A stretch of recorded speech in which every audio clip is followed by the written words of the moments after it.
Hi, this is Hank reporting from Kyiv, and this is my update on Russian-Ukrainian war. Let's see what happened around Ukraine in the last 24 hours. Russian attack on Kyiv. Results. Narendra Modi, Putin's favorite.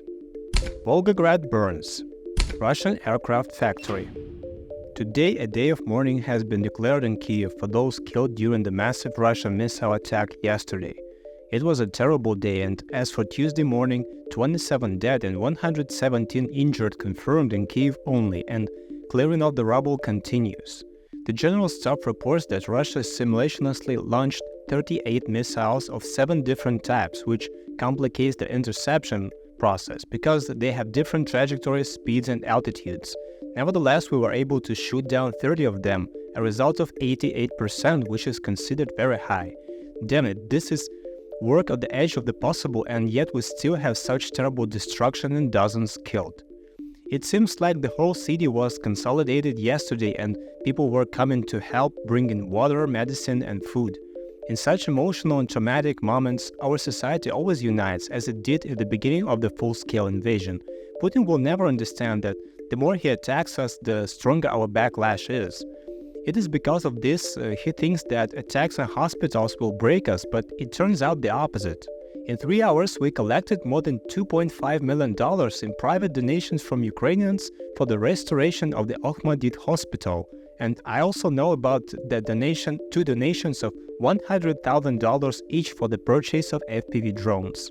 I went over my daily donation limit yesterday, but it was necessary. In this video you can see the continuation of yesterday's story with the missile attacks.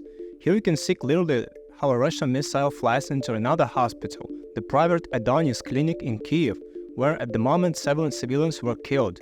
2 clients came for an appointment and 5 doctors doing their job. This is also terrible and inhuman, 2 targeted attacks on hospitals. If there is anyone who wants to justify the actions of Russians or tell us that it's time to negotiate peace with Putin, not you, Orban, we have already heard you. But this is already something special.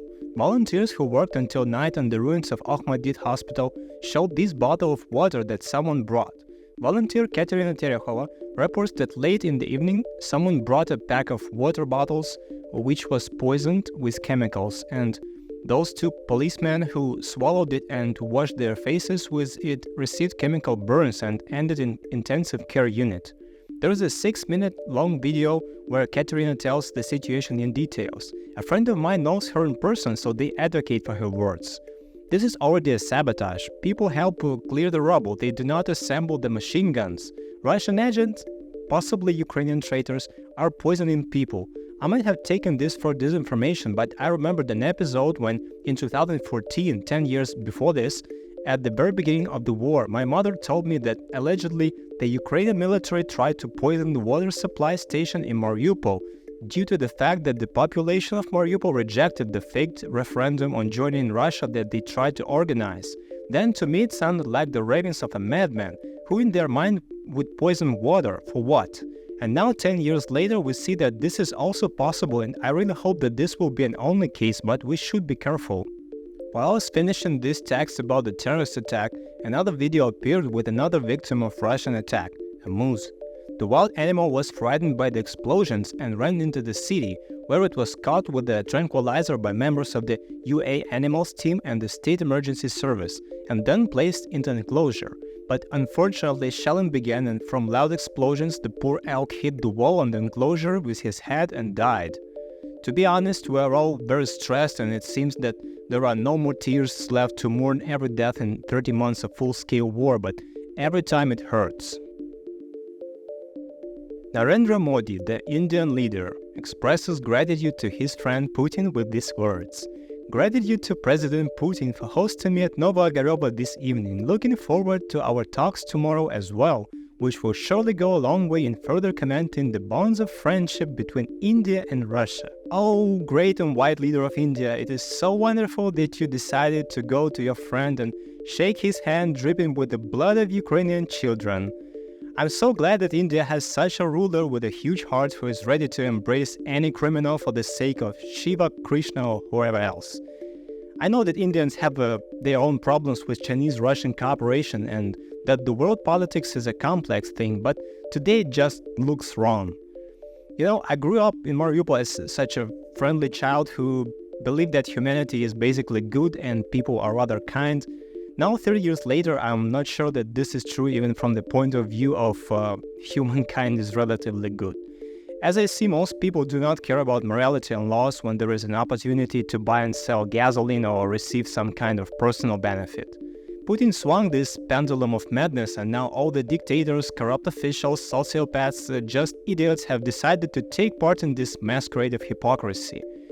Yeah, I know that the majority of humanity has always been like this. It's just now my world looks very gloomy.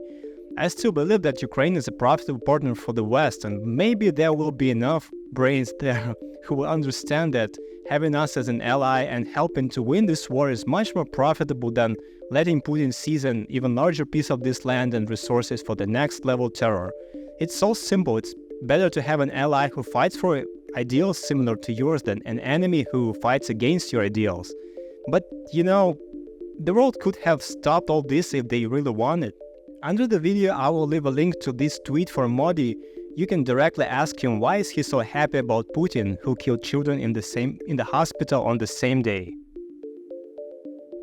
Well, Volgograd, how would you rate the reaction to your terrorist attack in Kyiv on a 10-point scale where 1 is not clear why they are bombing us and 10 is Monster Putin, why did you start this war?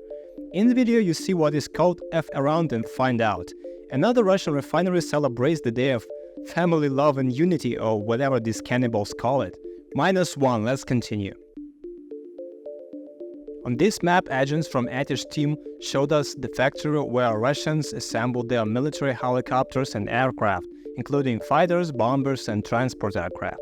As stated in a comment from a person who has access to production, the enterprise is facing critical problems in trying to establish the production of gas turbine engines as a replacement for the Western analogs. And this is the entrance to the factory. As you can see, getting there is quite realistic. I'm sure that now we have a huge number of people who want to gain access to such enemy facilities, just like as they do here, of course. In addition to battles on the fronts, we also have the enormous scope of work on the secret departments of both countries. So, to speak, a game of shadows. I don't want to be overly optimistic, but I always remember that there is also this game behind the things that we don't know much about, and I hope that we have a chance here. By the way, what is the likelihood that there is a person in Putin's circle who is thinking about the fact that they could sell his head for at least, let's say, $5 million and live happily somewhere on the islands and not take part in crimes of a crazy dictator? Remember what happened with the Ceausescu? He also imagined himself to be the favorite of his people, being completely out of touch with reality in his last days. Tick-tock, time's against you, old man. I wrote this text for the video in the morning and finished at lunch.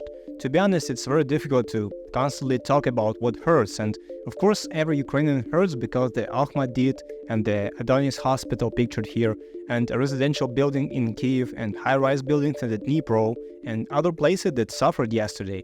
It seemed to me that I had done too little, but this text was very difficult for me. I really wanted the day to come when I can talk about something good. Look, they opened a new hospital in Kyiv, or look, we built the drama theater in Mariupol with the help of Italian theater community. But that's still so far away. There is a screenshot of one phrase on my phone that I've been saving for several years. It sounds very simple. If you're going through hell, keep going. This was my update about the Russian-Ukrainian war for another painful day, 867. Thank you everyone who supports us. Take care and see you tomorrow.